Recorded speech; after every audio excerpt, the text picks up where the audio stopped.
तो आज हम बात करेंगे ओसीडी के मैनेजमेंट के बारे में। ओसीडी और फोबिया के लिए ये जो टेक्नीक जो मैं बताने वाली हूँ, वो बहुत ही कारगर है और सॉल्यूशन एक तरीके से है आपके ओसीडी का, ओसीडी से हो रही एंग्जायटी का, उसे कम करने के लिए ये टेक्निक बहुत ही ज़्यादा हेल्प करेगी आपकी। तो इस मैनेजमेंट के लिए ईआरपी लगाने के लिए हमें सबसे पहले जो हमें क्या करना होता है, पेशेंट को साइको एजुकेट करना होता है। साइको एजुकेट करना मतलब कि पेशेंट को बताना कि उसकी प्रॉब्लम क्या है, उसकी एंग्जायटी जो हो रही है, वो हम किस तरीके से कम कर सकते हैं, कितने दिन लगेंगे, ये ठीक हो सकता है, नहीं हो सकता है। तो उसकी समस्या से रिलेटेड, ओसीडी से रिलेटेड और फोबिया से रिलेटेड सभी जानकारी उसे हम देंगे। उसके बाद हम क्या करते हैं कि पेशेंट को ये ठीक करनी क्यों है? किस तरीके से ये प्रॉब्लम उसकी लाइफ़ को अफ़ेक्ट कर रहा है? उसकी लाइफ़ की किन-किन साइड्स को अफ़ेक्ट कर रहा है? लाइक उनकी जॉब, उनकी पर्सनल लाइफ़, उनकी सोशल लाइफ़, उनका मेंटल हेल्थ किस तरीके से अफ़ेक्ट हो चुका है इस प्रॉब्लम से। वो समझ तो रहे होते हैं प्रॉब्लम है, पर उन्हें ये नहीं पता चल रहा होता है कि धीरे-धीरे ये छोटी-छोटी समस्याएँ जो हैं मिलके एक बड़ी समस्या का रूप ले लिए और अब वो पूरी तरह से इरिटेटेड फ़ील करता है। कई बार होपलेस हो जाता है कि क्या पता मैं कभी इस लूप से निकल पाऊँगा या नहीं निकल पाऊँगी कि नहीं। तो उन्हें मोटिवेट करना कि आप ठीक हो सकते हैं, आपकी लाइफ़ इस तरीके से अफ़ेक्ट हो रही है और ये सभी इससे जुड़े हुए हैं। तो सेकंड ये करने के बाद फिर हम क्या करते हैं कि उनके ट्रिगर क्या हैं? ट्रिगर्स के बारे में बात करते हैं। किस तरीके से उनके कौन-कौन से ट्रिगर्स हैं, जो आपको इस एंग्ज़ायटी की तरफ लेके जाते हैं? कि आप किस तरीके से वो जो ट्रिगर्स आ रहे हैं आपकी लाइफ में, वो आपके घर से हो सकते हैं, आपके कोई फैमिली मेंबर हो सकता है, आपका कुछ कोई भी व्यक्ति कुछ भी होता है, कोई पर्सन, कोई चीज़ कुछ भी हो सकती है। तो इसमें हम ये देखते हैं कि क्या ट्रिगर्स हैं, ट्रिगर्स को देखने के बाद नेक्स्ट हम क्या करते हैं कि उनके प्रॉब्लम्स कि किस-किस चीज़ से जब ट्रिगर पता चल गए उनके कि कब-कब उनको ज़्यादा एंग्ज़ायटी फ़ील होती है। सपोज़ किसी ने कुछ टच कर दिया, कोई बिल्ली गुज़री या कोई कुत्ता गुज़रा, तो लगा कि अब उसने तो टच कर दिया है, उसने लिक कर लिया है, अब जो है मुझे रेबीज़ हो जाएगा। अब हम सफाई को शुरू कर दिए, ठीक है? तो हम बेसिकली उनके ट्रिगर्स को सर्च रख लिख लिया हमने। कई सारे ट्रिगर्स हैं उनके कि बिल्ली को देखकर हो रहा है, कुत्ते को देखकर हो रहा है, किसी पर्सन को देखकर हो रहा है, किसी चीज़ को देखकर हो रहा है, किसी चीज़ के बारे में सुन के हो रहा है। एक हमने सारी बना ली लिस्ट। अब लिस्ट को हम क्या करेंगे नेक्स्ट हायरार्की बनाएँगे। सबसे ज़्यादा एंग्ज़ायटी किस चीज़ से होगी? सबसे ज़्यादा एंग्ज़ायटी 1, 2, 3, 4 इस तरीके से हम हायरार्की बना लिया। अब सबसे ज़्यादा जो आपकी हायरार्की जो हमारी बन गई है, अब इस हायरार्की के अकॉर्डिंग हम शुरू करेंगे उनको मैनेज करना। देखिए बेसिकली ओसीडी में हमें क्या करना है कि जो हमारे अ, ट्रिगर्स हैं, जो हमारी हायरार्की हमने बनाई है, इस थेरेपी में हम ग्रेजुअली उन ट्रिगर से एक्सपोज़र कराएँगे। अब एक्सपोज़र के लिए बहुत ज़रूरी है कि हमें एंग्ज़ायटी होगी एक्सपोज़र के समय।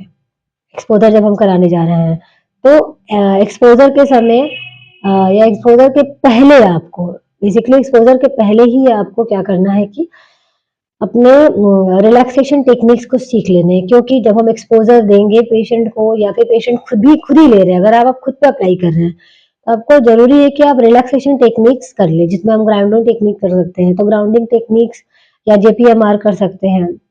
जैकोब्सन मसल्स रिलैक्सेशन जो होता है, जिसमें हम ग्रेजुअली सारे मसल्स को टेंस और रिलैक्स करते हैं। माइंडफुलनेस कर सकते हैं, ग्राउंडिंग इसमें ज़्यादा हेल्प करती है आपकी, ताकि हम फिर अगर हमें एंग्ज़ायटी हो रही है तो तुरंत हम अपने आप को रिलैक्स कर पाएँ। तो ज़रूर अच्छा होगा कि पहले कुछ दिन आप रिलैक्सेशन की प्रैक्टिस कर लें, देन हम उसको एक्सपोज़र देना शुरू करें। एक्सपोज़र के समय आपको कोशिश करनी है कि शुरू में जो प्रॉब्लम हो रही है आपको, आप भागे ना क्योंकि हमें एंग्ज़ायटी इतनी ज़्यादा होने लगती है कि हमें लगता है कि अब रुक जाया जाए, लेकिन आपको वेट करना है। कम से कम आपको आधे घंटे एक एक्सपोज़र के साथ आपको रहने की कोशिश करनी है, क्योंकि अगर आप किसी एक्सपोज़र देने पे खुद से आप भाग चलते हैं, नहीं कराना चाहते, आपको लगता है बस अब रोक दिया जाए, तो वहीं आपकी ओसीडी हावी हो रही है आपके ऊपर।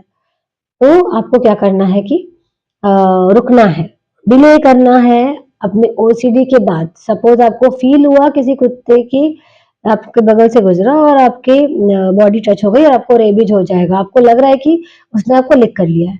तो आपको क्या करना है कि अ, उससे उसके साथ डिले करना है कि अभी हाँ, तुलने का जो आपको आ रहा है, मन आपका कह रहा है, जल्दी आप वॉश करो अदरवाइज़ मुझे रेबीज़ हो जाएगा। तो आपको क्या करना है कि डिले करना है, रुकना है थोड़ा। तो वहाँ रुकने पे आपको घबराहट बढ़ती जाएगी, तो वहाँ आपकी ग्राउंडिंग टेक्निक काम करेगी। तो वेट करना है और इस टाइम को ग्रेजुअली बढ़ाते जाना है। सेकंड जो आपको क्या करना है इसमें कि जो आपकी ग्राउंडिंग टेक्निक्स अगर आप यूज़ करना शुरू कर चुके हैं, तो इसमें ग्रेजुअली नेक्स्ट स्टेप पे हम जाएँगे, जिसमें हम क्या करते हैं, स्टेप्स क्या कहें, हम इसे ये कह सकते हैं कि इसमें आगे जब हम इसी प्रक्रिया में आगे बढ़ेंगे, तो हमें क्या करना है कि जो पेशेंट है, पेशेंट या किसी पर्सन जिसको ओसीडी या फोबिया हो रखा है, उनको एक मोटिवेशन के साथ आगे बढ़ने के लिए हमें आगे उन्हें दिखाना है कि कितना रिजल्ट आपका आया है। आप खुद इवैल्यूएट करो कि पहले तो मेरी ये समस्या थी और अब मेरी ये समस्या है।